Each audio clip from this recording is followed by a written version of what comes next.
నెత్తురు మండే శక్తులు నిండిన యువకులకు, మీ మనసనే కోటలో మంచి ఆలోచనలనే పూల మొక్కలు పెంచి చెడు ఆలోచనలనేటువంటి కలుపు మొక్కలు తీసేస్తే అప్పుడు మీకు ఏకాగ్రత కలుగుతుంది.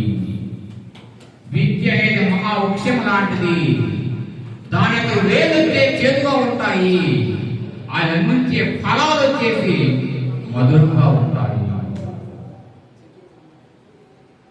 ప్రతి వ్యక్తి పుట్టుకతో గొప్పవాడు కానే కాదు, తనలోని శక్తి సామర్థ్యాలను ఒక క్రమ పద్ధతి ప్రకారం మెరుగుపరుచుకుంటూ పోతే గొప్పవాడవుతాడు.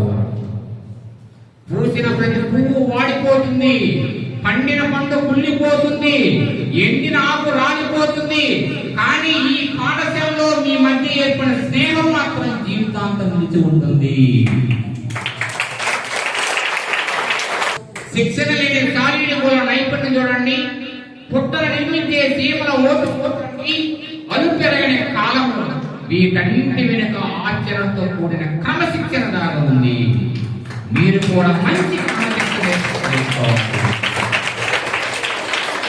అమ్మా నాన్నలు కేవలం జన్మిస్తారు, గురువులు మంచి జీవితాన్ని ఇస్తారు, ఈ దేశ భవిష్యత్తు తరగతి గదుల్లో రూపుదిద్దుకుంటుంది అని మనం నమ్మినట్లయితే భావి భాగ్య విధాతల గురువులే అన్నది అక్షర సత్యం. గురువు అంటే ఎవరికి ఉన్నారు? మీలోని అజ్ఞానం అనే అంధకారాన్ని పారద్రోలి జ్ఞానమును సంపాదించి పెట్టి మీ నేత్రము తెరిపించేటువంటి మహాత్ముడే గురువు. తల్లిదండ్రులు రక్త మాంసాలతో కూడి బిడ్డకు చిన్నపిస్తే ఆ రక్త మాంసాలను తుడిసివేసి సమాజంలో ఒక శక్తివంతులుగా చేసే వ్యక్తి గురువు. ఒక లాయర్ న్యాయాన్ని కాపాడతాడు, ఒక డాక్టర్ ప్రాణాన్ని కాపాడతాడు, ఒక రాజకీయ నాయకుడు సమాజాన్ని కాపాడతాడు, ఒక విద్యార్థి సర్వాన్ని కాపాడతాడు. ఆ విద్యార్థి సర్వాన్ని కాపాడే శక్తి ఇచ్చేసి మీ జేబులో డబ్బులు ఉన్నాయనుకోండి, మీ జేబులో డబ్బులు పోయాయనుకోండి, ఏమి పోయినట్టు కాదు, తిరిగి సంపాదించుకోవాలి. మీ ఆరోగ్యం చెడిపోయిందనుకోండి, కొంత పోయినట్టు తిరిగి బాగు చేసుకోవాలి. మీ యొక్క ప్రవర్తన చెడిపోయిందనుకోండి, అంతా పోయినట్టే. ఆ ప్రవర్తన నేర్పే వ్యక్తి ఎవరు అంటే గురువు.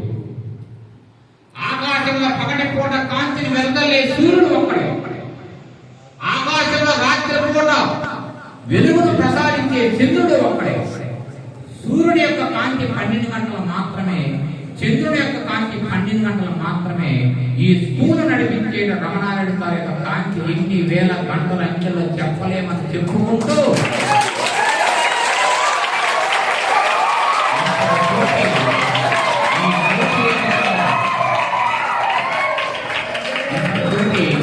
ఈ స్పీచ్ని ముగిస్తున్నాను.